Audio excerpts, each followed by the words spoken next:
नमस्कार, आपके अपने चैनल दिल से जुबां तक में मैं परवीन राजपूत।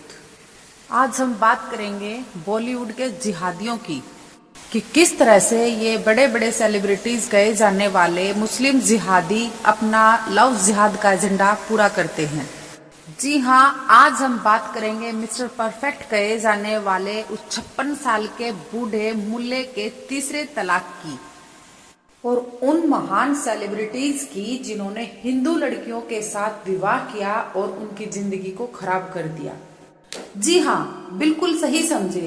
हिंदू विरोधी सोच सत्यमेव जयते करने वाले और ऐसी अनेकों हिंदी फिल्में जिसमें हिंदू धर्म का अपमान किया गया है, उस पीके भैया की बात करेंगे, जिसने ऑफिशियली अभी अनाउंसमेंट किया है कि वो किरण राव से तलाक ले रहा है। उसकी पहली शादी रीना दत्ता से हुई और जिसने उसका 16 साल तक साथ दिया, और जैसे ही रीना दत्ता की उम्र ढलने लगी उसने 2002 में उसे तलाक देकर पीछा छुड़ा लिया और 2005 में उसकी फिल्म लगान की जो असिस्टेंट डायरेक्टर किरण राव थी उससे शादी कर ली। और मीडिया की रिपोर्ट के अनुसार आमिर खान ने किरण राव से जो तलाक ले रहा है उसका अभी ऑफिशियल स्टेटमेंट भी जारी कर दिया है। उसने बहुत बड़ा एहसान किया किरण राव पर, क्यों ये एहसान वो पहले रीना दत्ता पर भी कर चुका है। रीना को उसने खून से लेटर लिखा, पता नहीं वो खून किसी जानवर का भी हो सकता है। उस लेटर के कारण जिसने रीना दत्ता को बस यह एहसास करवा दिया कि यही वो इंसान है जिसके साथ वो जिंदगी बिताएगी। शादी हुई, 2 बच्चे हुए, धर्मनिरपेक्ष विवाह हुआ, बच्चों के नाम भी सेक्युलर ही रखे गए, जुनैद और ईरा। उसके बाद किरण राव उसे पसंद आ गई और लव जिहाद करने के लिए उसने फिर एक हिंदू लड़की को चुन लिया। उसे डेट करने के बाद, लिव इन में रहने के बाद उस जिहादी को एहसास हुआ कि वो किरण राव के बगैर नहीं रह सकता और उसने फिर उसके साथ धर्मनिरपेक्ष विवाह कर लिया और उनका एक बच्चा भी हुआ जिसका नाम भी सेक्युलर रखा गया, आजाद खान, जो मात्र अभी 14 वर्ष का है। एक बीवी और कई बच्चे और उन्हें अल्लाह की देन बताना ये गरीब मुल्लाओं का काम है, पर अमीर मुल्ले होते हैं वो कई कई बीवियां रखते हैं और उन जैसे ही जिहादियों को पैदा करते हैं। ये हिंदू लड़कियों की जिंदगी को खराब करते हैं और हम अपनी आंखों पर धर्मनिरपेक्षता का चश्मा लगा करके इन्हें सेलिब्रिटीज और सुपरस्टार समझने की गलती करते हैं। इस इस्लाम परस्त जिहादी मुल्ले ने रीना दत्ता के बाद और किरण राव से पहले एक ब्रिटिश पत्रकार जसिका हैंस को भी अपनी इस्लामीकरण नीति का शिकार बनाया था। जसिका हैंस और इसका एक बेटा भी है जिसका नाम है जान। जसिका हैंस से पीछा छुटाने के लिए इसने उसे मानसिक रूप से प्रताड़ित करना शुरू कर दिया। वो कोई हिंदू महिला थोड़े थी जो इसकी इतनी करतूतों के बाद भी इसके साथ रुकती। वो अपने बेटे जान के साथ लंदन वापस लौट गई और अब अकेले ही अपने बेटे की परवरिश कर रही है। जसिका हैंस को धोखा दिया, रीना दत्ता को दर दर की ठोकरें खाने के लिए मजबूर किया और किरण राव को अब अकेले जीने के लिए कहा जा रहा है, क्योंकि ये अब दंगल फिल्म में इसकी बेटी बनने वाली हीरोइन से अब शादी करने जा रहा है। सोशल मीडिया में खबरें हैं कि वो 3 साल से उसे डेट कर रहा है। जो कह रही हूँ ये कोई मनगढ़ंत कहानियां नहीं है। अभी आपने सुना होगा कि टीना डाबी भी बड़ी मुश्किल से इस जंजाल से निकल पाई है। ये बहुत बड़ा एजेंडा है, ये किसी रीना, टीना या किरण राव की कहानी नहीं है। संगीता बिजलानी, जिसने अजरुद्दीन के इस जाल को प्यार समझा और इस रिश्ते को बहुत ही ईमानदारी और प्यार के साथ निभाया। अजरुद्दीन के शादीशुदा होने और 2 बच्चे के बाप होने के बाद भी संगीता ने इस रिश्ते को अच्छे से निभाया और जैसे उसकी उम्र ढली अजरुद्दीन ने इस रिश्ते को भी ढाल में छोड़ दिया और एक नई लड़की के साथ हो लिया। बात करते हैं अब नवाब खान की, जिसने अमृता सिंह से निकाह किया और 2 बच्चे हुए, बेटा इब्राहिम और बेटी सारा। एक वक्त था जब उसे अमृता सिंह की मुस्कान बहुत अच्छी लगती थी। अब उसने अमृता सिंह को जिंदगी के वीराने में करीना कपूर के लिए अकेले जीने के लिए छोड़ दिया। अमृता सिंह की उम्र ढलने के साथ इस जिहादी सैफ मुल्ले ने उसे तलाक दे दिया और करीना कपूर से निकाह कर लिया। अब इस नवाब की जिंदगी में करीना है और ये कब तक है ये तो सिर्फ जिहादी ही जानता है। करीना के 2 बच्चे हैं, तैमूर और जे यानी औरंगजेब। इन दो बच्चों की माँ कब तक खैर मनाएगी पता नहीं। अब बात करते हैं महान सेलिब्रिटी जिहादी टर्की में हिंदुओं के खिलाफ भाषण देने वाले बारूद खान शाहरुख खान, जो खुद ही अपनी जुबान से अपने इंटरव्यू में कहता है कि उसने अपनी कला और अपने पैसे से खुद पता नहीं कितनी हिंदू और अंग्रेज महिलाओं की जिंदगी को खराब किया है। इसने हिंदू लड़की गौरी से विवाह भी किया, इसके 3 बच्चे भी हैं, लेकिन ये जिहादी खुद ही अपनी बातों को कबूल करता है विदेशों में हिंदुओं के खिलाफ स्पीच देकर।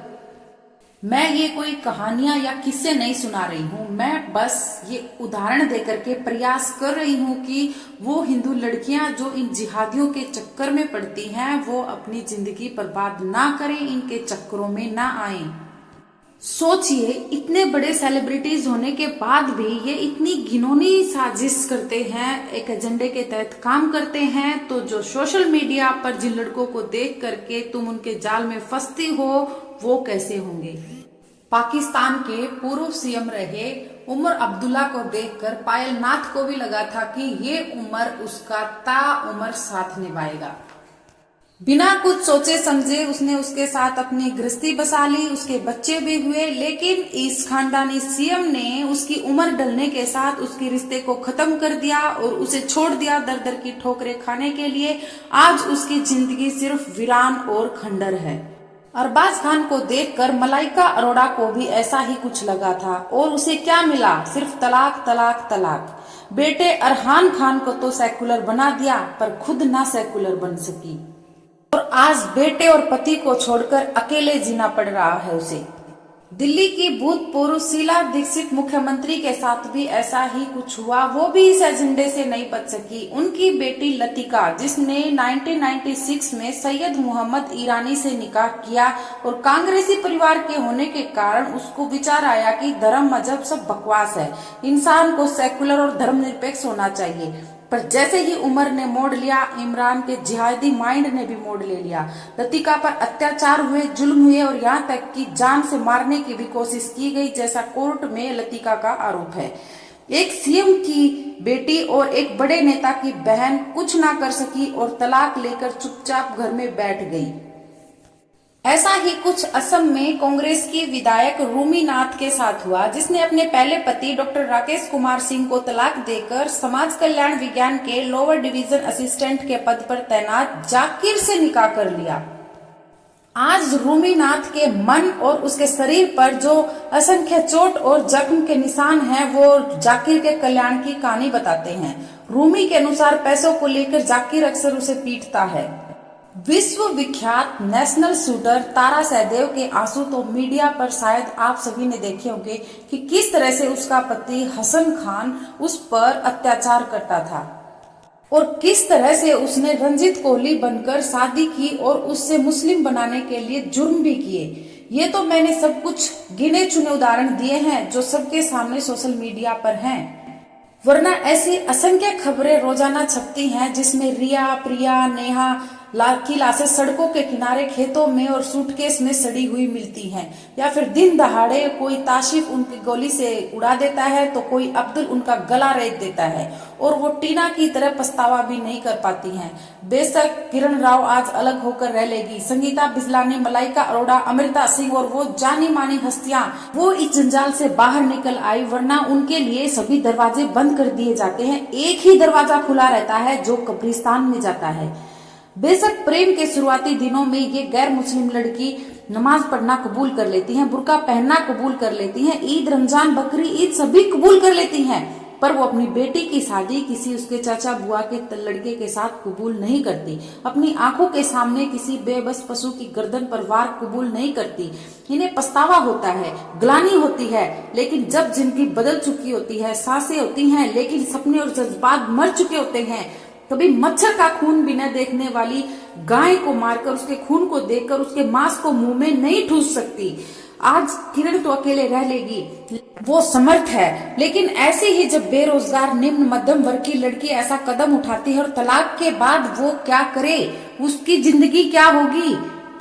वो दर दर की ठोकरें खाए, भीख मांगे, वैश्यावृत्ति की दलदल में फंस जाए, क्या करे वो? मैं इन लड़कियों से बस इतना ही कहना चाहती हूँ कि इस्लामिक एजेंडे में फंस करके लव जिहाद का शिकार ना बने। ये जिहादी तुमसे निकाह सिर्फ अपनी संख्या बढ़ाने और हिंदू और गैर मुस्लिमों की संख्या कम करने के लिए करते हैं। इनकी मानसिकता को समझें, अपनी जिंदगी, अपने माता पिता की इज्जत और अपने धर्म को दांव पर ना लगाएं। हमारा समाज भरा पड़ा है ऐसे उदाहरणों से जिसमें इन मासूम लड़कियों को लव जिहाद का शिकार बनाया जाता है। बलि चढ़ जाती हैं हजारों लड़कियां ऐसे इस लव जिहाद के एजेंडे की। अंधेरे के गर्त में चली जाती है उनकी जिंदगी और उनका भविष्य। वंदे मातरम, जय मां भवानी।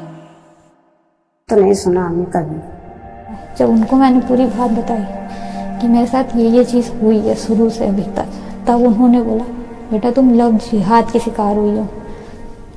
और ये फर्स्ट टाइम मैंने उनके मुंह से ये वर्ड सुना था। पास्को में मुकदमा भी हो गया, फिर भी उसकी अरेस्टिंग भी नहीं हो रही है। उसने मेरे वीडियो वायरल कर दिए। Her case under the new anti-conversion law passed by UP government. He claims that Komal's signatures on the Nikahnama as well as on a document related to conversion were forged. चूँकि ये pregnant थी, hospital में दर्द हुआ होगा तो ये लेके गया होगा, दर्द नहीं ठीक हो रहा होगा। फिर इसने कहा मेरे एक मौलवी साहब हैं, मैंने उनसे एक दवाई पढ़वाई है तो इसमें साइन कर दो, ये दवाई का पर्चा है। कोमल ने बहुत कोशिश की, चूँकि उसे उर्दू नहीं आती, उसने साइन कर दिया। साइन करने के करीब मुश्किल से 2 घंटे नहीं होंगे तो सीबू अली बहुत खुश हुआ होगा। इसके साथ बैठे बैठे इन्होंने कहा क्या हो गया? कहता अब तो तुम पक्की मुसलमान हो गई, अब तो तुम केस भी नहीं कर पाओगी मुझ पे। तो कोमल ने कहा क्यों, ऐसा क्या कर दिया मैंने? कहा तुमने धर्म परिवर्तन वाले कागज पे साइन कर दिया, तुम्हें पता है? For Komal, her immediate concern is future of their 5-year-old daughter Honey, who had to drop out of school owing to financial constraint. हमारी अपील है कि लव जिहाद का तो एक मुलजिम पकड़ोगा लव जिहाद में और 3 घूम रहे हैं। हाँ, इन्हों का पकड़े, इन्हों का अरेस्टिंग करें। हाँ, ये घूम रहे तो हमारे मरवा में खातिर घूम रहे। In Kakadio locality, when 14-year-old Madhulika alleged that her Muslim boyfriend had tried to assault her, a local Hindi daily labelled it a case of love jihad. Both the victim and her 60-year-old grandmother claim that the accused Golu Khan had kept his Muslim identity from them since 2019. Golu मुझे मिला था, मुझे सिलाई सीखने जाती थी, वहीं पे मिला था। मुझे नहीं पता था कि वो मुसलमान है। उसके हाथ में कलावा लावा बंधा रहता था, मेरे साथ मंदिर भी जाता था। एक दिन